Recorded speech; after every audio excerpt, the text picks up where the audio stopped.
Welcome to the Take It Home podcast. Podcast so bad, we really should just take it home. I am one of your hosts, Doc Simmons. You can find me on all social media at Doc Simmons 17. If I sound a little bit excited, that is because this was my return and I am so happy to talk this week. But more importantly, we are joined by two beautiful looking men. I'm going to give the hot tag to my partner. Go ahead and introduce yourself. Yes, sir. Zach Hendricks. Find me on all social media at Z Hendricks Brand. Or, of course, look at Country Air Official for Facebook and Instagram, or Country Air Brand on Twitter. And I'll pass it off to the senior official. What's up, guys? You can find me at Referee Perch, at Perch XLV, # for the Ref Brand, and Waffles. Take It Home podcast. Waffles. How was breakfast this week, fellas? I still had more leftover batter for my Pokemon waffle maker, so it was more waffles for me. Bro, Val and I got like a little getaway, stayed at the embassy. They did not slack on the breakfast. Val was putting over the embassy. The night we stayed, we got 2 free drinks each at the bar. The morning they had a guy making omelets any way you wanted them, plus like the sausage links, the bacon, the pancakes, waffle maker, all the fruits, all different types of coffee. Like I want to say there's like 12 different types of coffees. Definitely think like traveling on the road, if there's an embassy in town now, that might be a spot to go to. Yeah, we went on a little cross country road trip and myself, and I hit up a couple of Cracker Barrels, some French toast. I hit up a few Waffle Houses, double stacks of waffles both times, egg and cheese, bacon sandwich, and some good coffee. A little bit of decaf at 3 a.m. Definitely hits the spot. Definitely hits the spot. Hell yeah. You know what else hits the spot, Perch? That banger of the week. Banger of the week. Oh man, we're digging deep for this one. Heard it probably a decade ago, but if it didn't hit with as much power when I just heard it the other day, those random songs that get stuck in our head, and this is an oldie but a goodie. It's a random one. It's called "Better People" by Xavier Rudd. Definitely worth checking out, looking up. XAVIER RUDD. Good artist from New Zealand, I believe. That was back in the high school days. He had come to town and played a concert, and tons of good songs right in that era. And Better People is a song. They say only the bangers survive. This song will survive, has survived, and will continue to. So, yeah, definitely a song worth checking out. Roll the windows down, and can't help but put a smile on the face. Better People. All right. And that is, of course, on the Take It Home podcast playlist on Spotify. And I will be listening to that song for the first time ever in a little bit. I just played the first couple bars. Yeah, I don't think I've heard that one. I think that was a MySpace song for sure. That one's got a receipt on it that says MySpace. See, that's the thing. Like, I'm of the era of I got into MySpace like a little too late because then I got Facebook not too long after. Yep. This one's right in that era, and damned that still hit the spot. Hell yeah. Sorry, fellas. All right. Gesundheit. Yeah, thank you. Hopefully somebody's talking about me well. All right, fellas. It has been an eventful week. I know I am not gonna remember everything I watched, but what have you guys been watching? Let's start with Zach. Yeah, I don't think I'm gonna remember everything I watched, but I know I definitely watched SummerSlam. I enjoyed the hell out of Logan Paul versus The Miz. Logan Paul is so damn good. Like that frog splash was beautiful. Yeah, it had me scared for a second. I thought his head was about to pull a Kobe. Yeah, but it was so good. I like that they had Pat Mac. I like the way they worked the Pat McAfee match with Baron Corbin. Like respected that Baron Corbin's still a wrestler and like respected they like definitely like made sure he looked good losing.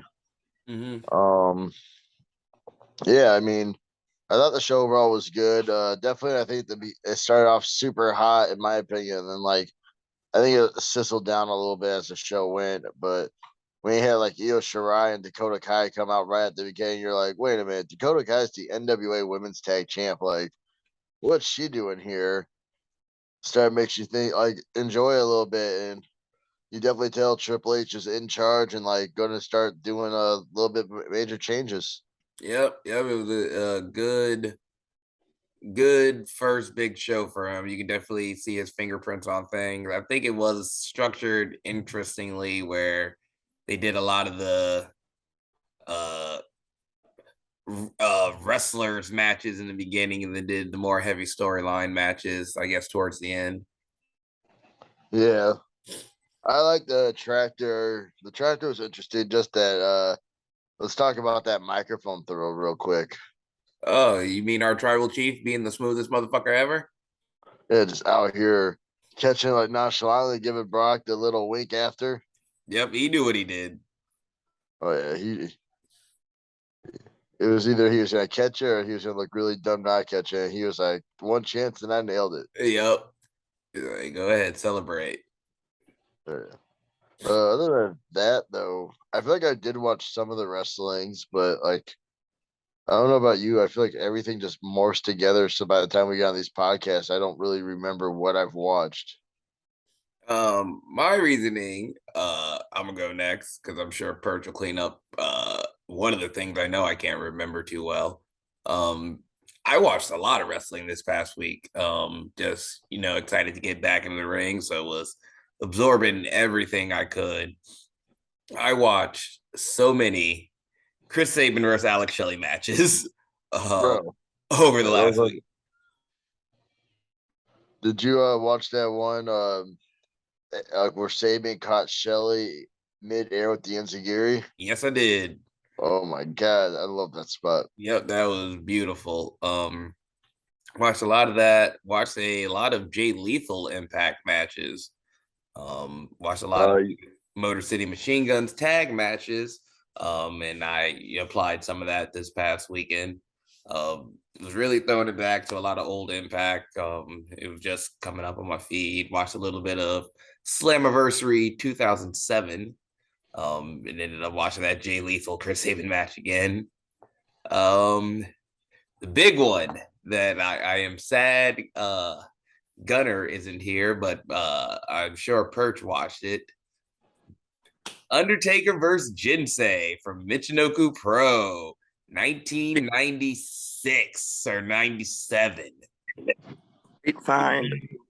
So yes, I am sorry I cannot remember which Twitter user had posted a clip from this match, but it was a Undertaker match not taking place in the WWE. The story going into it was Muta had killed Jinsei, and Jinsei's got to beat the Undertaker if he wants to come back alive. It was just a fucking fever dream just to see Undertaker in a different presentation, a different ring, just working that style. It was super interesting. I did find another one. It was more of a squash match, like 92, but it's just a very interesting look into like the WWF at that time when no, they're not the powerhouse that they certainly are today, and they're renting out their top guys to these other promotions. So you get these interesting matchups like an Undertaker versus Jinsei, which was a really good match, as you would expect. And they went all out with the storytelling. Brought Jinsei there in a coffin. It was really good. I alluded to it a little bit. I also watched most of SummerSlam. I haven't finished the main event. But that actually, I don't want to talk too much about SummerSlam. Zach, you talked about it enough. I just want to talk about a couple matches, and that's actually because I watched the Ring of Honor show uh, about 2 weeks ago. These women's matches lately have been freaking killing it. Mercedes Martinez and Serena Deeb tore the house down on Ring of Honor. And I think Bianca Belair and Becky Lynch tore down in that opener at SummerSlam. Two just really good matches, different matches. I feel like Serena Deeb and Michelle were just more physical, hard hitting, ground and pound match, and Becky and Bianca came through with the high spots, some good, working over body part match psychology. So I really enjoyed both of it. I think the ladies have been killing it lately. I think a lot of That's us it. were worried that certain wrestling was going back to a time we don't want it to go back to, but the past 2 weeks have been very good. Isn't it crazy that they do like the match Becky did with Bianca? She tore her shoulder halfway through. Yep, and still finished the match, and it was arguably the best match on the card. Yeah, that's what I'm saying. It's like that match. That's what I was saying. Like it was such a good match, and then I feel like everything kind of went downhill. Yeah, they started hot. Like that, like the That match ladies set the was like bar high, Undertaker. and I am not 100% sure that any match really lived up to it. Do you think they did you hear that they switched Io Shirai to Io Sky now? Yes, that confused the hell out of me. Yeah, supposedly that's like a name change now. No, yep, it's a name change. I'm watching Raw right now, and they've spelt it. They've completely changed the spelling of her first name too. It's IYO now. Damn. So yeah. Uh, you know, Dude, also you're watching Raw. I didn't watch Raw, but I did watch that clip. Ali, AJ Styles, Miz, fucking yep, that finish is clean. yep. Yeah, they started with a triple threat match. Miz versus Styles versus Ali. You got three guys that you can put with anybody, and they're gonna have a banger match. So obviously the three of them together was really fun. The crowd didn't seem super into it, though that might have been because there were a lot of Ali and AJ exchanges that, maybe the crowd's kind of 50-50 on both of those guys. Um, but that finish though was super fucking clean. Oh, that finish was beautiful. Yep. And I will figure out a way to steal it. But lastly, I did not watch all of, but I did watch some of Dynamite last week. This is where I'll need Perch to step in. I know he will. That first match, Moxley and Roosh, freaking awesome. And then I watched the second match, Dante and Sammy. Well, the thing was, I was watching it while I was working out. And by the end of the Dante Sammy match, I was like, okay, I think this show is going to be actually really fucking good. I think I'm actually going to need to sit down and watch and pay attention to this. So I haven't gone back to it, but I'm going to start that show over. But Perch, what have you been watching? Yeah, that show was phenomenal. I really loved it. Good storytelling, good matchups, a lot of young guys and big, here's your chance, make it or break it. And the guys knocked it out of the park. Starting with that intro match, dude, best matchup. I think I messaged you early. I was anticipating that all day.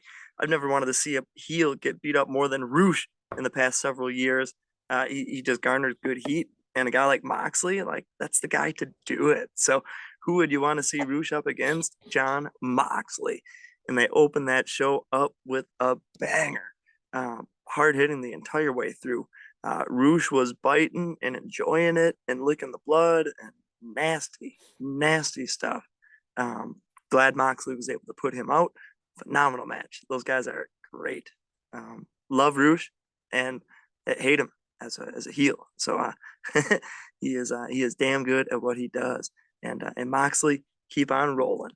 The Dante match was sweet. Him and Sammy were just one upping each other the entire time, just back and forth, until the inevitable finish. Whoa, it was good. The Sky getting up in there too, very Yep. cool to see represent. Really enjoyed whole episode. The finale with Daniel Garcia against Danielson. Wow, roller coaster of a game.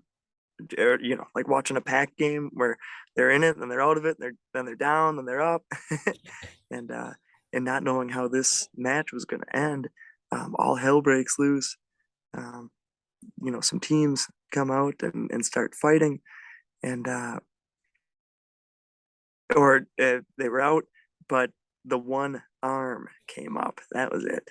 It was Danielson on the outside as he's battling back, and he went in the ring, but hesitated slightly, and just that slight hesitation was all it needed for Daniel Garcia to then get the one up on Danielson. Great match, and yeah, I think it was clean all the way up until that point, and just very cool to see. Danielson took a gnarly top rope bump, which that's modern storytelling. Use reality in pro wrestling, and was that real? Was it not? Makes no difference. What we're watching is real to us, whether it's a movie or a show or a pro wrestling. The way he sold that bump, boom, and played into it the entire match. It's what pro wrestling is all about. It's about the battle and the fight that you see right before your eyes. He missed one from the top rope and he was out of it, which really led the door open for Daniel Garcia to just demolish Danielson. Very cool to see, because in my eyes, a guy like that couldn't get beat. But in pro wrestling, there's always a way, always, and brilliant. It was great. I loved that main event. Very cool. Going back to what you guys were saying, that triple threat to start this one off, Monday Night Raw tonight. Very cool too. That tornado DDT that Ali hit, that was good too. To the outside of the ring to AJ. It looked like it was devastating as well. Yeah. And did we see AJ for the rest of that match? No, until the finish.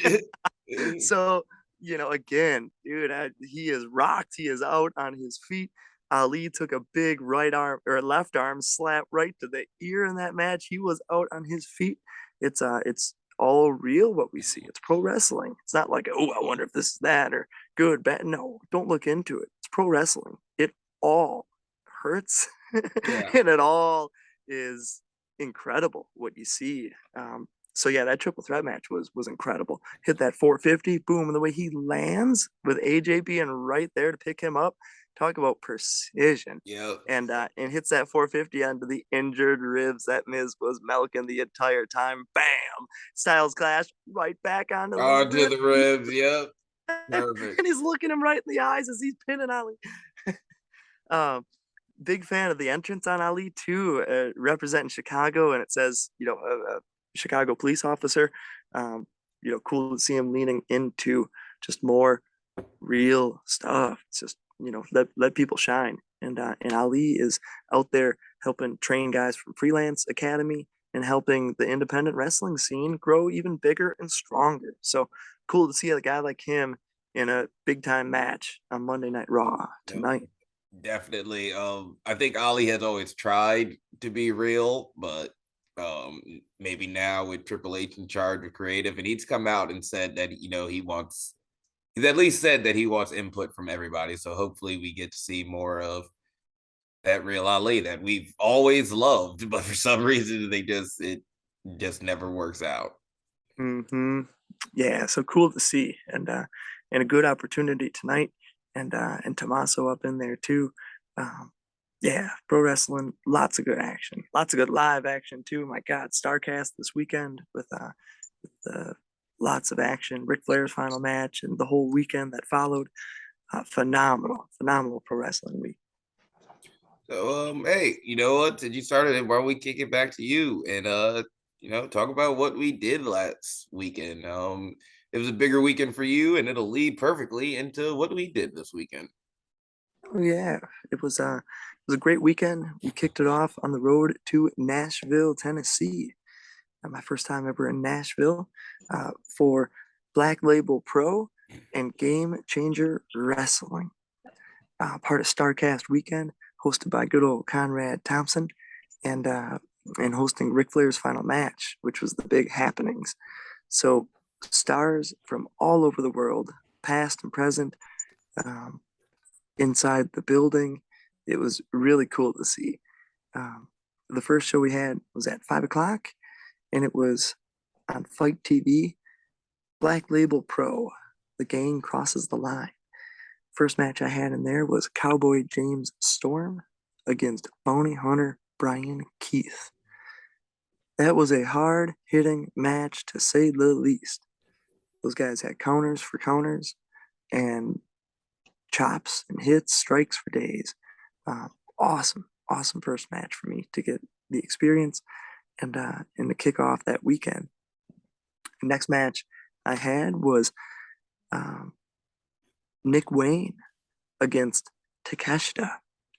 An incredible matchup. Nick Wayne from Seattle and Takeshita from Japan, being called right down the middle from a referee from Milwaukee. Very cool match. Great styles. A matchup that I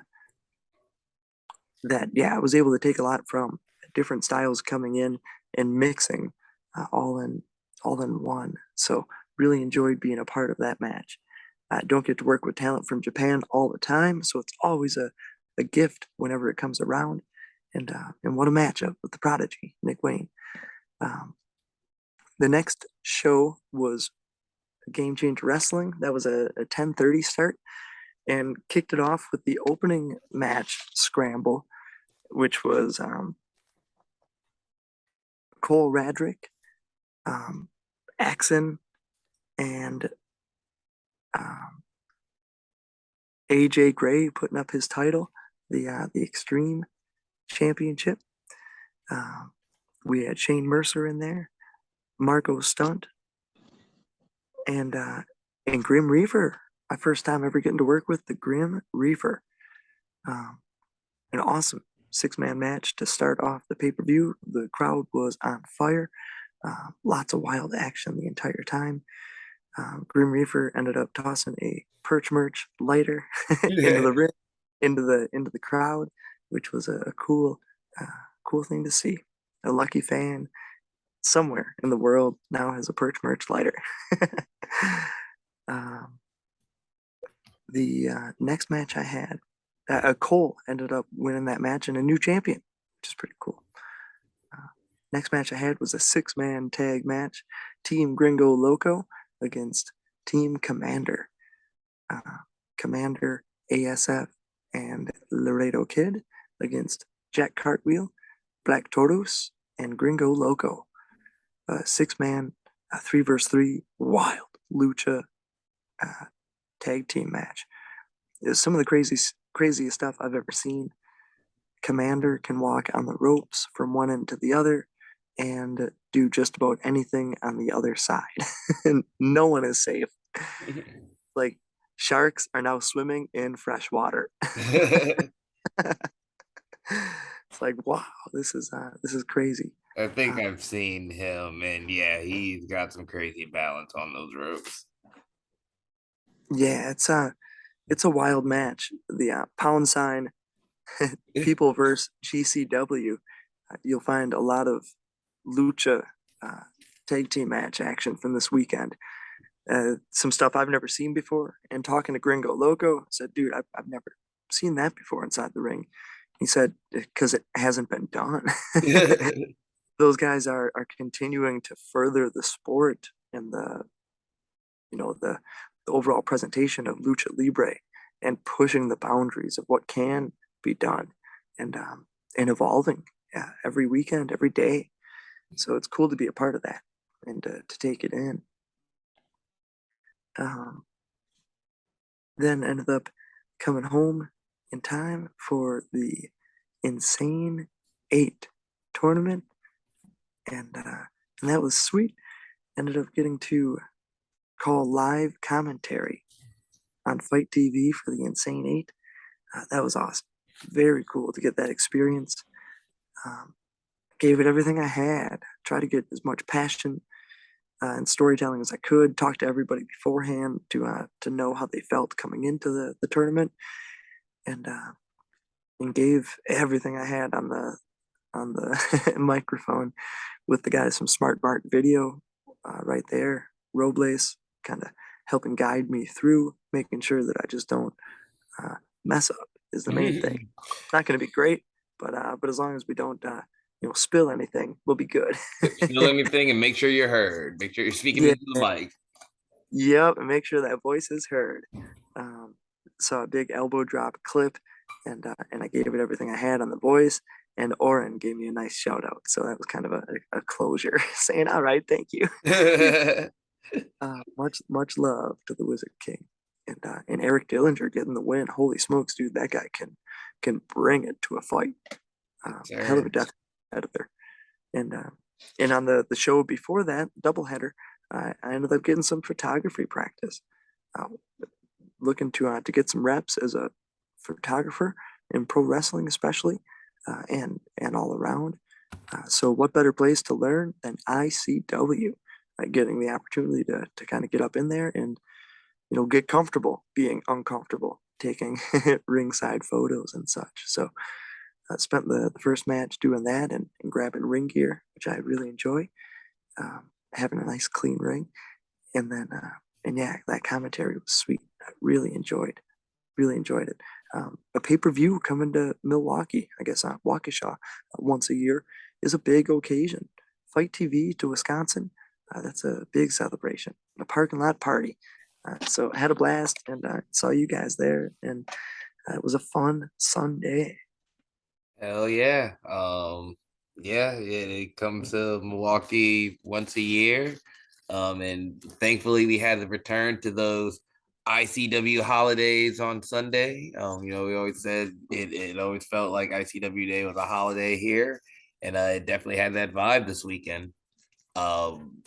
Being Zach, Country Air made its return after I took my little month off at the Insane 8 during the doubleheader first show.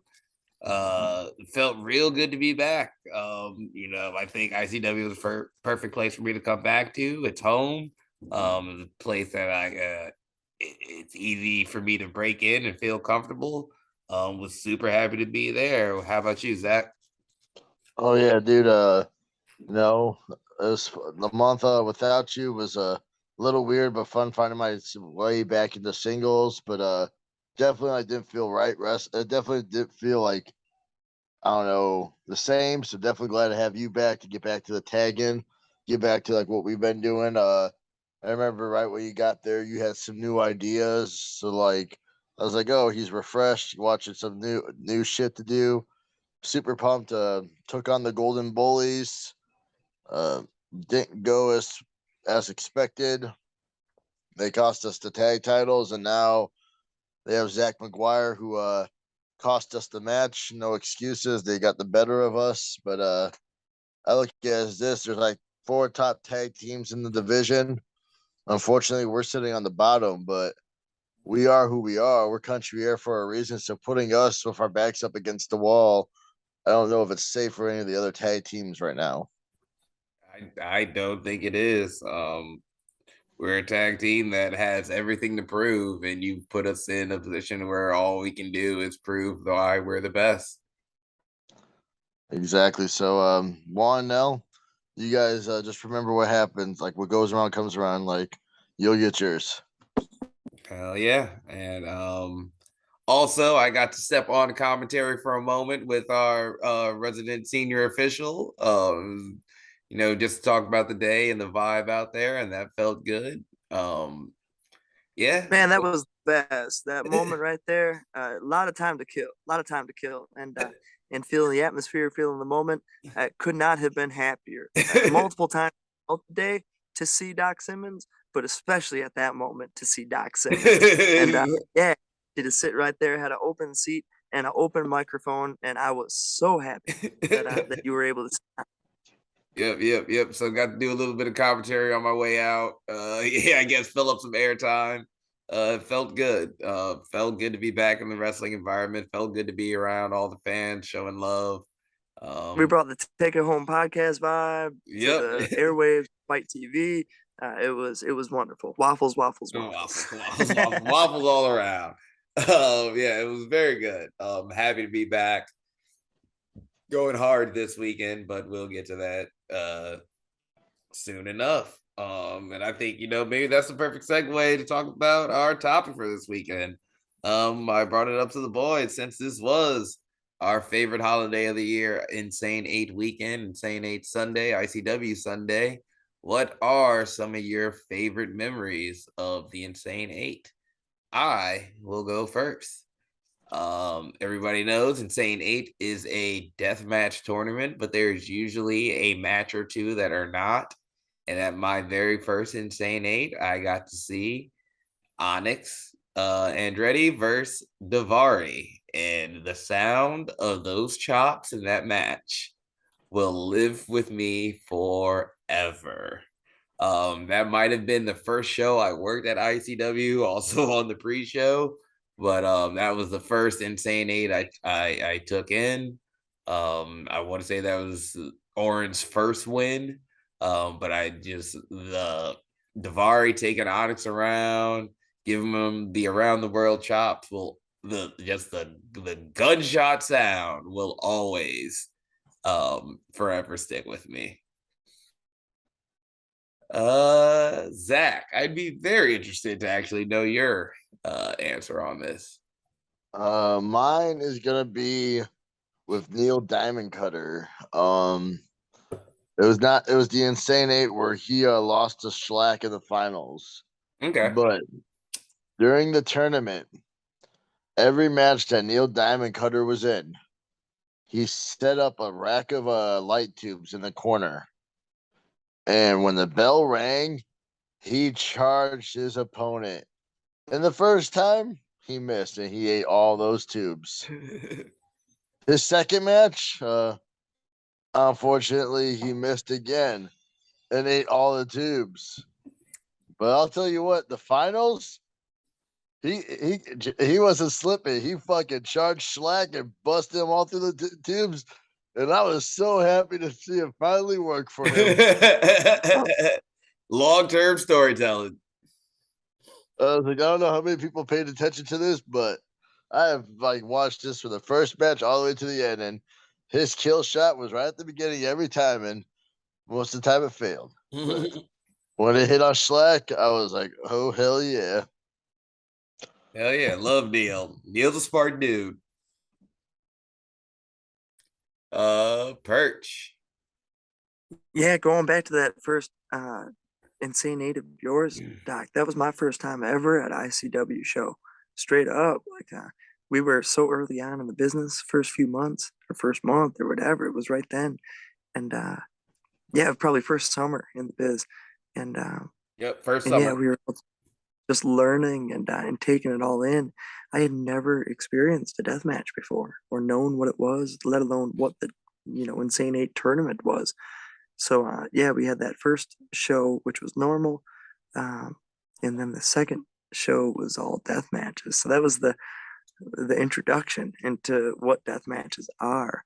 The following year, ended up getting the opportunity to referee the one non-death match, Joey Jett against Juan Hernandez to open the pay-per-view. Oh, yep, remember that cool. One.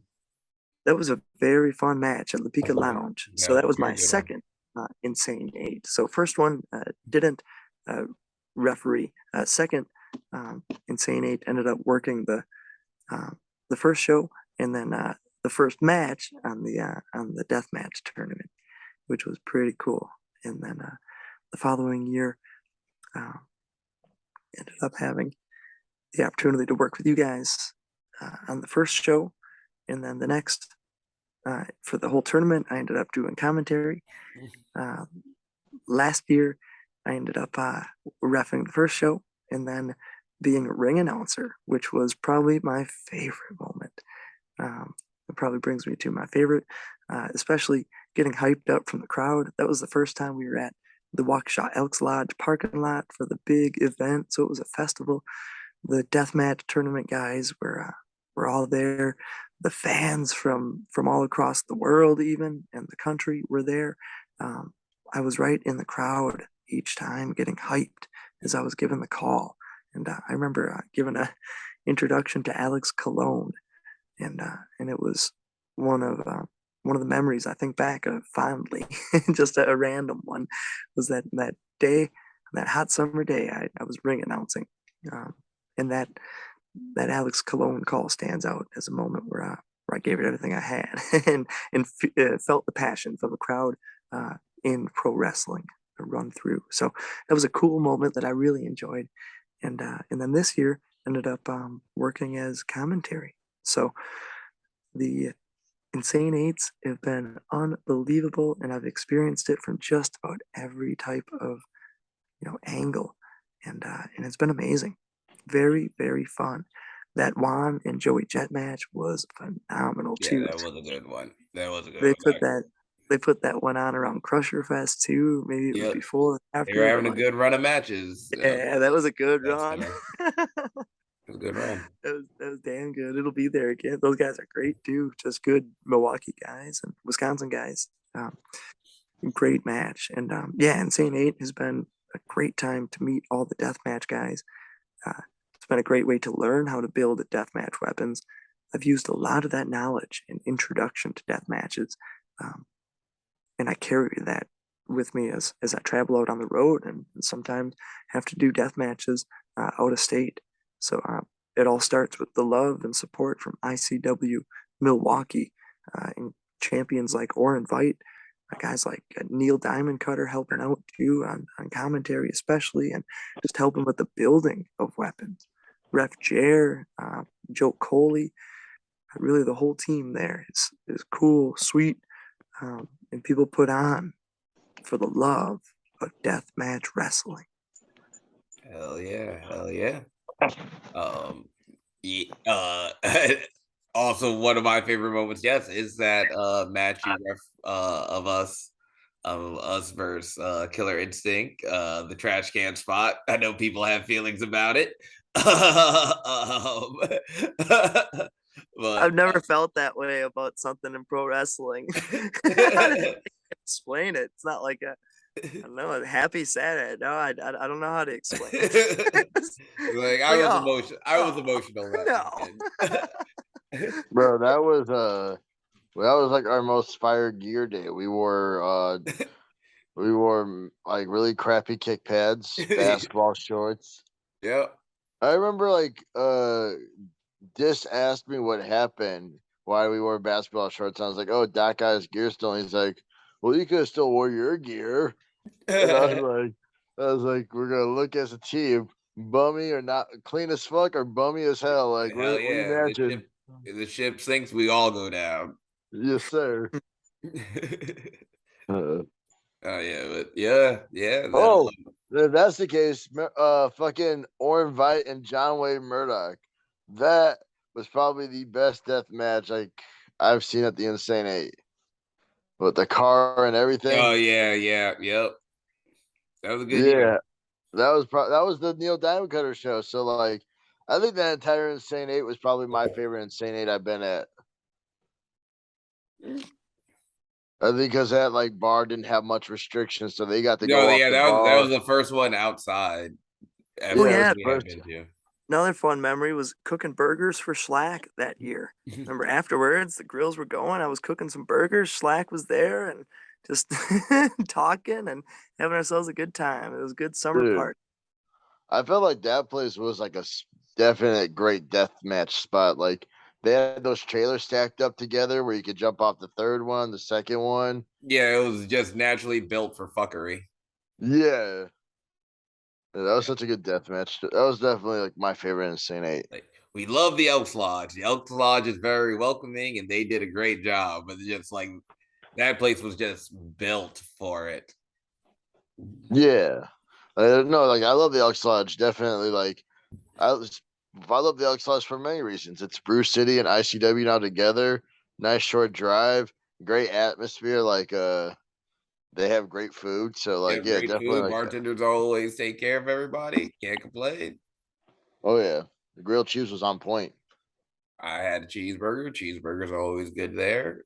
Food is always banging. Couldn't get a pretzel. I was sad, but you know what? We make do. I wanted a pretzel too. I couldn't get myself off on mute. I was like trying to get I was like literally about to say I couldn't get a pretzel. Then you said it. I was on mute. Silencing your outlaw needs yourself. Yeah, we don't want to talk about the outlaw news. That Doc called me to like, hey Zach, there's a great opportunity, and like I called Doc, and first 10 minutes of the call, he's like, dude, are you even listening to me? Yeah, it's fine. Like we got it. Keep an eye out, guys. I think we're starting to wind down. Why don't we talk about what we got coming up this weekend? Zach, we've got a full weekend. Oh yeah, yes we do. So Friday, we're back at Fourth Wall. Probably haven't seen us for a little bit, mostly because Doc took a month off. Also, we were re-strategizing for Milwaukee stretching crew and how we were going to get our jackets back. Unfortunately, a month is all it took to beat the Milwaukee stretching crew, and now we're taking on the Maidens of Iron. First time ever. Hell yeah. Stacy and Mel, they're like moms to us. Like we're your Mama's favorite tag team, but those two are like our mamas of wrestling. They've been there since our day ones. Always had advice for us. Melanie, especially like when I like had like the little parts where I was gone from Bruce City for a while, just venturing on my own. Mel was always there giving me advice or like just hitting me up to see how I was doing. So like Elle's given us definitely. a lot of advice and pointers on just generally sticking up for ourselves and having faith. Both of them actually have gone very hard on us, And sticking to our guns and being ourselves and defending ourselves. oh yeah, like when people say nonsense ideas, I remember like Stacy being like, "That's so stupid." But Yeah. you know, when I first saw it get announced, I wasn't sure how I feel because you like these are people that like, help you out. But when I saw like the Maidens of Iron share it and said this is a match we've been asking for a while, and like how hyped they are for it makes me like hyped just because like they're gonna beat the shit out of us. So Mel Stace, we're gonna beat the shit out of you girls. Sorry. Yep. We're nothing but respect. If I feel like if we went soft on them, that's disrespecting everything they've done for us. Definitely. And I'll apologize to my mom later about hitting a woman. Yep. But Deal with it later. then Saturday we go back to Zawa because we still got some titles to defend. Yes, we have some titles to defend, and we do not know who our opponent is because we will be facing the winner of the dojo, uh, Punk Cassidy and Jiggy Jack Spade and Freaks and Geeks, Chiron and Dakota. Yeah, I mean, on paper, I don't know who's the better team. Dojo. I mean, if it's anything like Cobra Kai, it could be legit. Yep, yep. If they know to, sweep the leg, yeah, that might be something we have to look out for. Yeah, so yeah, Dojo definitely got the wax on, wax off type deal. And then Chiron's a legit badass. I mean, he won that their little shoot fight tournament. I believe he did. Yeah, he was a former heavyweight champion before he broke his leg. So I think ever since he broke his leg, he got like leg extensions because he's definitely gotten taller too. Yeah, it feels like he has got dollar. He's gotten taller, and Dakota's one of Zawa's favorites. I Yep. mean, he's one of my favorites. I love Dakota, but I'm Former not tag gonna team champion. yeah. I mean, either way, whoever it is, we're gonna be ready because we've held these belts for too damn long to lose them now. Hell yeah. And Sunday, I believe I will be in Waukesha at the Elks Lodge for a show. Don't know all the details, but keep an eye on the Brew City Wrestling page for that. Yes, sir. And I in trade-ins of that month off. I'm taking a Sunday off to go to the Dells.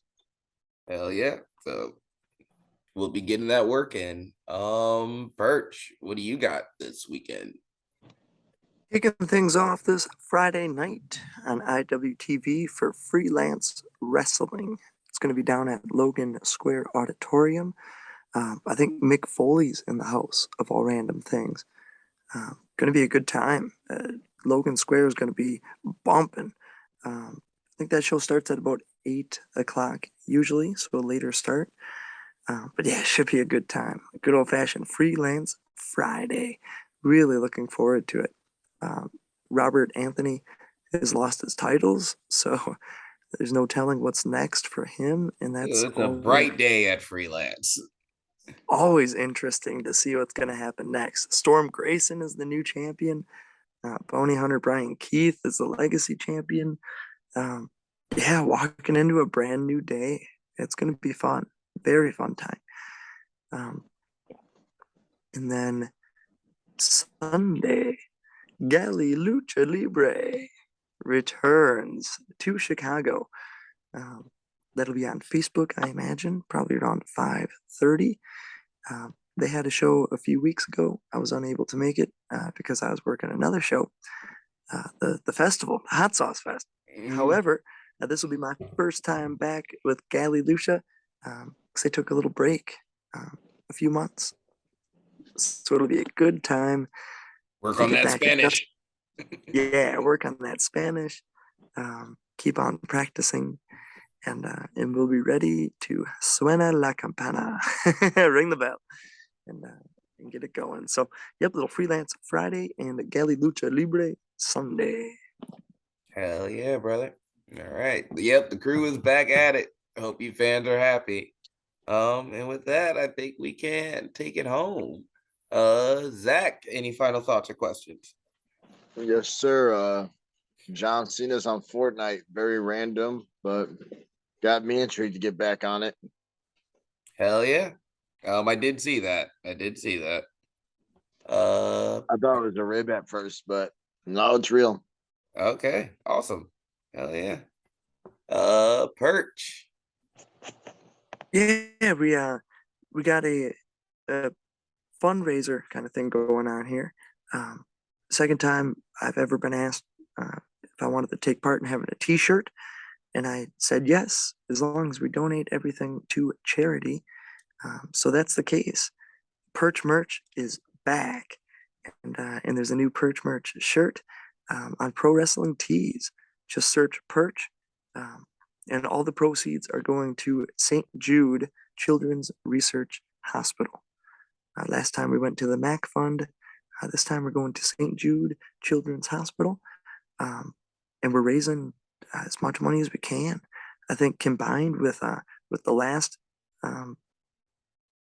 promotion with the T-shirt and this T-shirt combined, over $200 raised for charities, for multiple charities. So looking to keep it climbing, and yeah, it's easily accessible through Pro Wrestling Tees this time around, and plenty of stuff online for it as well. So much love and thanks for all the support, and the St. Jude's sends their love and support just as well. Hell yeah, I ordered mine the other day, so you guys make sure you order yours. Much. Okay, no problem. Hey, what's the point if we don't put over the people on the podcast? Yeah, you guys be sure to grab that. Me, I'm not giving to charity. Fuck those kids. Just playing. Be sure to support Perch. The views of Doc Simmons are not the views of Country Air. Hey, he did say he just got a shirt. Yeah, though, I just got. Yeah, I did buy the shirt. We got it. Don't worry, we got it. At the end of the day, don't worry, we got him. They got me. I'm not as cold-hearted as I wish I could be. Be sure to like, share, subscribe. Be sure to follow us on social media. That way you can see the link to buy Perch's shirt. Tell promotions to book us because we like to wrestle and do stuff. This has been the Take It Home podcast. Y'all be easy. 1. Yeah.